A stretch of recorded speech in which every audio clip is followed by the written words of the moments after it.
Thank you.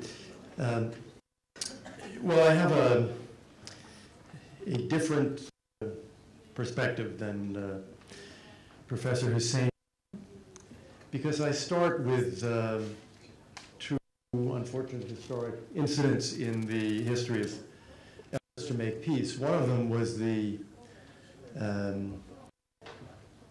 Arafat no to Prime Minister Barack and President Clinton. And the second was the no from President Abbas to Prime Minister Olmert. There are at least these two occasions in the last few decades when Israel made pretty concrete, very concrete offers of peace. And the offers were not accepted in either case by the then existent Palestinian leadership. The question, I think, is why and what might change that in a way that would actually lead to a possibility of peace. This thing is, if it isn't fixed, is going to give me about 30 minutes to speak, but I will take care of it. Okay. I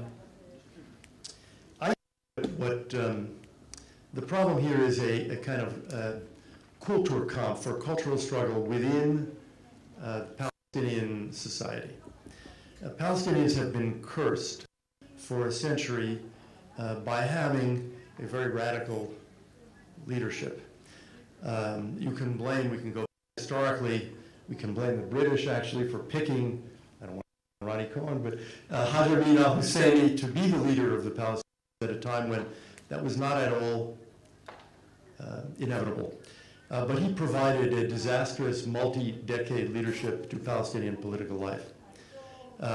His successor was Yasser Arafat, also a radical, a terrorist, who once again made it impossible to achieve peace and who refused peace when it was in essence given to him by President Clinton and by an almost desperate Prime Minister Barack, who actually lost his prime ministership over this.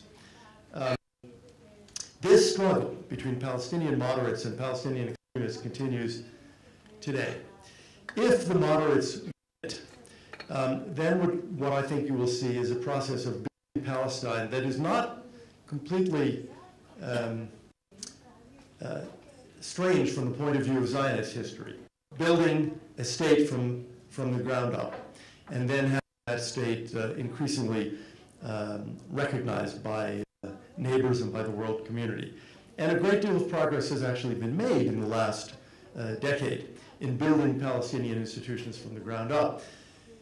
The problem, I think, is twofold. The first is that at this juncture, we're talking about now, I do not think the Palestinian leadership really wants to engage in the kind of terrifically difficult negotiation that peace requires with the hard compromises it requires. My sense of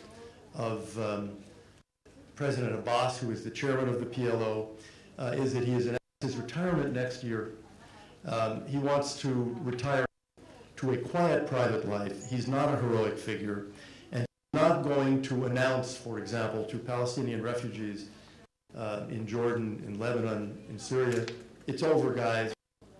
I have agreed that none of you has any right whatsoever to set foot in Israel. He's not going to do that, in my opinion.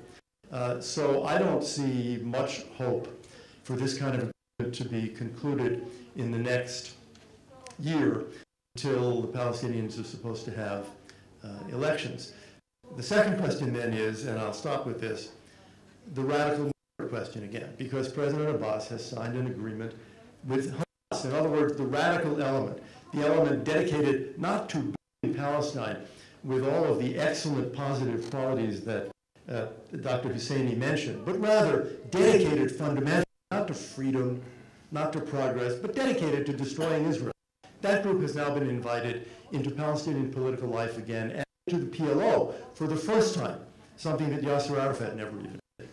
So until the Palestinians determine what is it to be, is it to be moderate politics and state building leading to an agreement with Israel, or is it to be the rejectionist front of Hamas, once again, that refuses peace with Israel because it doesn't want peace, it wants to replace Israel, it wants to destroy Israel.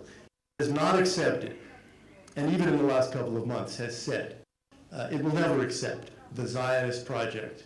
The Palestinian, let's say the Hamas prime minister in Gaza said last month, the goal is to bring to an end the Zionist project in Palestine.